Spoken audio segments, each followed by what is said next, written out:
ایک اور اہم خبر، اسرائیل اور حماس کے بیچ حملوں میں اب تک متعدد جانیں تلف ہو چکی ہیں۔ غزہ پر اسرائیلی حملوں کے نتیجے میں اب تک 67 فلسطینی ہلاک ہو چکے ہیں، ان میں 16 بچے شامل ہیں، 5 خواتین بھی شامل ہیں، جبکہ تشدد کے واقعات میں 7 اسرائیلی ہلاک ہوئے ہیں۔ اس بیچ اسرائیلی وزیر اعظم بنیامین نتنیاہو نے دھمکی دی ہے کہ حملہ کرنے والوں سے سختی سے نپٹا جائے گا۔ انہوں نے یہ بھی کہا کہ اگر ضرورت پڑی تو فلسطینی مظاہرین سے بھی سختی سے نپٹا جائے گا۔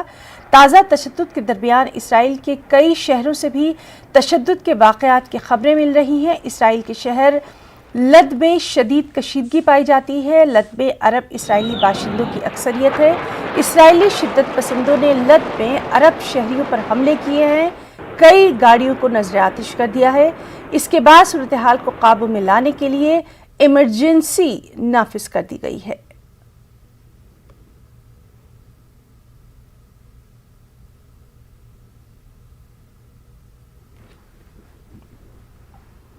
کورونا وبا کے دوران باہمی امداد و انحصار کا جذبہ مستحکم ہوا ہے۔ ملک اس وبا سے متحد ہو کر مقابلہ کر رہا ہے۔ ٹیکہ کاری کے اعلان کے بعد ہم بہتر تعاون کریں جس سے ہم کورونا کو مات دینے کی جانب قدم بڑھا سکیں۔ نیٹ ورک 18 اس مہم میں ہر قدم پر آپ کے ساتھ رہے گا۔ جب تک سبھی محفوظ نہیں تب تک کوئی محفوظ نہیں ہوگا۔ اس سوچ کی بنیاد پر ہماری مہم سنجیونی کا مقصد یہ یقینی بنانا ہے کہ ویکسین پانا سبھی ہندوستانیوں کا حق ہے۔